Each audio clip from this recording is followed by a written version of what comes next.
He said there is a solution, and almost none of us like the self-searching, the leveling of our pride, the confession of shortcomings which the process requires for successful consummation. But we saw that it really worked in others, and had to come to believe in the hopelessness and futility of life if we'd been living it. When therefore we were approached by whom the problem had been solved, there was nothing left for us but to pick up a simple kit of spiritual tools laid at our feet. And we have found much of heaven and have been rocketed into a fourth dimension of existence of which we had not even dreamed. The great fact is just this and nothing less, that we've had deep and effective spiritual experiences, which have revolutionized our whole attitude toward life, toward our fellows, and toward God's universe. The central fact of our lives today is the absolute certainty that our Creator has entered our hearts and lives in a way which is indeed miraculous. He has commenced to accomplish those things for us which we could never do by ourselves. And you notice up there it says the great fact is just this and nothing less, that we've had deep and effective spiritual experiences, and there's a little asterisk there referring us down to the bottom of the page. It said fully explained on Appendix 2.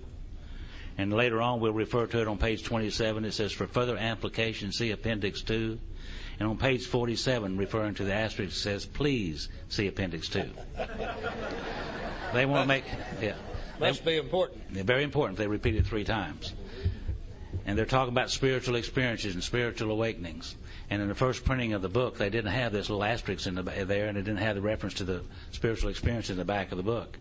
And a lot of people would write into that little office to Bill and say, Bill, what do you mean by spiritual experiences and spiritual awakenings? We're doing the same things that you're doing, but we're not having the same experiences that you have. What do you mean by that? And, and it was very important for me, looking back at it now that I know this, because I had this spiritual experience mixed up with a bunch of things that I learned when I was 7 or 8 years old. Because when I was 7 or 8 years old, I told myself, I said, self, if I ever get big enough they can't catch me, I'm not going anymore. To church, that is. And I got big enough they couldn't catch me, and I didn't go. So when I arrived at Alcoholics Anonymous, I had the spiritual knowledge of a 7 or 8 year old boy, which was practically none. And that I did have was all mistaken and mixed up in lots of emotionalism, things I didn't understand. The times that they would catch me, take me to that revival, they had a revival there quite often in my area, in the Southern Baptist, really Southern. And when I would get there and they would be preaching all day and singing songs and having dinner on the ground and prayer meetings all day long and church way into the night, bored the heck out of me. But one night my Aunt Much, and she's a big woman, Aunt Much. That's the reason they called her that. But Aunt Much kind of got in the spirit of this thing that night, and she began to jump up and down, and she began to talk in a strange language that I'd never heard of before, squealing and hollering, rolling around in the sawdust, scared the heck out of me. So when this book began to talk about spiritual experiences and spiritual awakenings, I thought that was what I was going to have. And I was dreading it, I tell you I was. But thank God for people like me who didn't know any better. They put this information in the back of the book talking about spiritual experiences and spiritual awakenings. And these is used all throughout this book. And they want to make real sure that I understand what they mean by that. So let's go back to page 569 and see what they mean by the term spiritual awakening and spiritual experiences. So on page 569, the terms spiritual experience and spiritual awakening are used many times in this book, which upon careful reading, and we all know that alcoholics don't do careful reading, shows that the personality change sufficient to bring about recovery from alcoholism has manifested itself among us in many different forms. Okay, the first paragraph, we see something. We see that the term may be spiritual experience or it may be spiritual awakening, and in either case it's going to be a personality change sufficient to bring about recovery. Dr. Silkworth referred to this as a psychic change, a change in the way we think and the way we feel and our attitude. So we could see several terms: spiritual experience, spiritual awakening, personality change, or psychic change, all meaning the same thing. Spiritual experience happens suddenly, like it did with Bill and some of the people in the back of the stories in the first book. And then we have a spiritual awakening which develops slowly over a period of a long time. So yet it is true that our first printing gave many readers the impressions that these personality changes or religious experiences must be in the nature of sudden and spectacular upheavals. Well, happily for everyone, this conclusion is erroneous. In the first few chapters, a number of sudden revolutionary changes are described. though it was not our intention to create such an impression. Many alcoholics have nevertheless concluded that in order to recover, they must acquire an immediate and overwhelming God consciousness, followed at once by a vast change in feeling and outlook. Among our rapidly growing membership of thousands of alcoholics, such transformations, though frequent, are by no means the rule. Most of our experiences are what the psychologist William James calls the educational variety, because they will develop slowly over a period of time. Now, Bill's was a sudden, spectacular change. Some of the others in the stories in the back of the book were sudden, spectacular changes. But what he's saying here is that most of us, it won't happen that way. Most of us will have the educational variety, and we will change as we learn and as we apply, slowly over a period of time. Sooner or later, though, we awaken to the fact that we have changed also, and then we'll call it a spiritual awakening. So it really doesn't make any difference whether it's sudden and spectacular or whether it's a slow thing that involves over a period of time. In either case, it's going to be a personality change sufficient to bring about recovery. Now, I can begin to think with this, I can live with this kind of idea. But when you start talking about what Aunt Much had in the Baptist church, I couldn't live with that idea at all, because I was raised in the Southern Baptist church too. And my idea of a spiritual experience was an entirely different thing. Thank God for this appendix that let me know what it really is, a change in my personality. And my personality is made up by the way I think, by the way I feel, my attitude and outlook upon life, people, places, and things in general. That's what determines my personality. I come here restless, irritable, and discontented, filled with shame, fear, guilt, and remorse.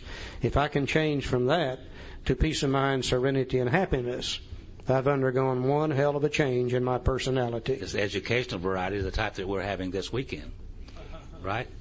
We won't be the same after this weekend. None of us will. None of us will. No. See, quite often friends of the newcomer are aware of the difference long before he is himself. He finally realizes that he has undergone a profound alteration in his reaction to life, that such a change could hardly have been brought about by himself alone. What often takes place in a few months could seldom have been accomplished by years of self-discipline. With few exceptions, our members find that they have tapped an unsuspected inner resource, which they presently identify with their own conception of a power greater than themselves. Most of us think this awareness of a power greater than ourselves is the essence of spiritual experience. Our more religious members call it God consciousness. But most emphatically, we wish to say that any alcoholic capable of honestly facing his problems in the light of our experience can recover, provided he does not close his mind to all spiritual concepts. He can only be defeated by an attitude of intolerance or belligerent denial. We find that no one need have difficulty with the spirituality of the program. Willingness, honesty, and open-mindedness are the essentials of recovery, but they are indispensable. There is a principle which is bar against all information, which is proof against all argument, and which cannot fail to keep a man in everlasting ignorance, and that principle is contempt prior to investigation. See, I knew so many things that were not true when I arrived in Alcoholics Anonymous. Lifelong theories that were not true. I lived my life based upon those things, and they didn't work. And they were so true in my mind that it was almost impossible for me to learn something that was true. So I had to lay aside a bunch of old ideas to be able to accept new, and I needed an open mind. In fact, I need an open mind more today than I've ever needed an open mind, because there's so much more to learn throughout life. Okay, now we pointed out the fact a while ago that Bill loves to teach by using examples of something we already know about to teach us something new. That's what he did when he used the great ocean liner. Another trend that Bill has, and I think it's very important for us to realize it, is like most writers, he did repeat himself quite often. But every time he repeated himself, he would normally find a different word that means the same thing. And if you see what he's doing, you can understand him. If you don't, though, you'll think he's talking about something different. There seems to be one key word in this whole thing dealing with spiritual experience, and that is the word change. Let's see how many times he said change on page 569 and how many different ways he had of saying it. In the first paragraph, he talked about a personality change sufficient to bring about recovery. In the second paragraph, he again mentioned personality changes. But then he said, in the nature of sudden and spectacular upheavals. An upheaval is to change something entirely. In the third paragraph, first sentence, he said sudden revolutionary changes. To revolutionize something is to change it entirely. Third paragraph, last sentence, he said immediate and overwhelming God consciousness. To overwhelm something is to change it entirely. Third paragraph, last sentence, he said vast change in feeling and outlook. Fourth paragraph, first sentence, he said such transformations. To transform is to change. Fourth paragraph, about the middle of it, he said profound alteration. To alter is to change. So the key thing here is to change from what we were when we came here to something entirely different up here in our minds. To go from restless, irritable, discontented, selfish, self-centered human beings, to go from that to one who has peace of mind, serenity, and happiness, and the willingness to help others, is an entire change in the way we think. That's a spiritual experience. That's a spiritual awakening. That's a personality change sufficient to recover from alcoholism. That's a psychic change. Now, I can buy into that. To go from what we were to something entirely different in the way we think. Religion has nothing to do with this at all. We make the change through spirituality. It seems that's the only real way that people change, is through spirituality. They talked about change, and I told you when I got here I had become everything I detested in a human being. And I didn't like what I had become or who I was. So they talked about change, and I thought they meant for me to become something that I'm not. So I looked around the Fellowship of Alcoholics Anonymous, and I found me some heroes, some people that I wanted to be like, and we need those heroes in the beginning. I still need my heroes. Charlie was one of my heroes. So I set about to be exactly like Charlie. I didn't like me, so I wanted to be like Charlie. And I almost made it. Thank God I didn't. We don't need one Charlie.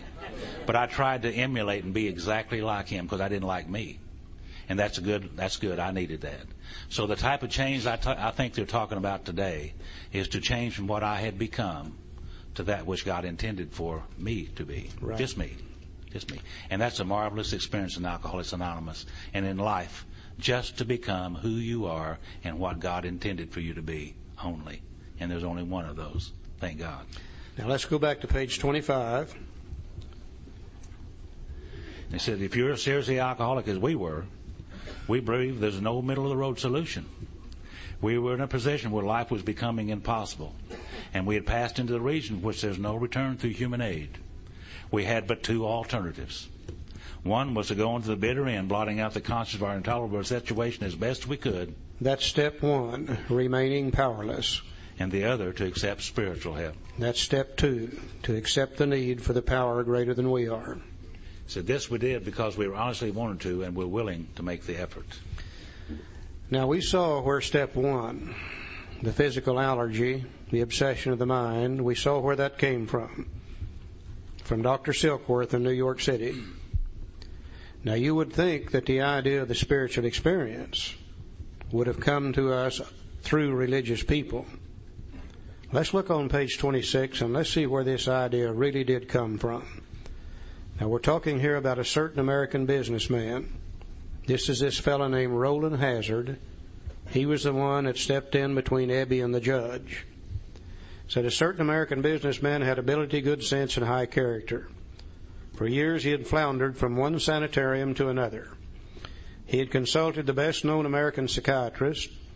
Then he'd gone to Europe, placing himself in the care of a celebrated physician, the psychiatrist Dr. Jung, who prescribed for him. Though experience had made him skeptical, he finished his treatment with unusual confidence. He didn't go there for a 28-day treatment program. He was with Dr. Jung for a full year. Dr. Jung psychoanalyzed him 1 day a week for 52 weeks. His physical and mental condition were unusually good. Above all, he believed he had acquired such a profound knowledge of the inner workings of his mind and its hidden springs that relapse was unthinkable. Nevertheless, he was drunk in a short time. More baffling still, he could give himself no satisfactory explanation for his fall. So he returned to this doctor whom he admired, asked him point blank why he could not recover. He wished above all things to regain self-control. He seemed quite rational and well-balanced with respect to other problems, yet he had no control whatever over alcohol. Why was this? He begged the doctor to tell him the whole truth, and he got it.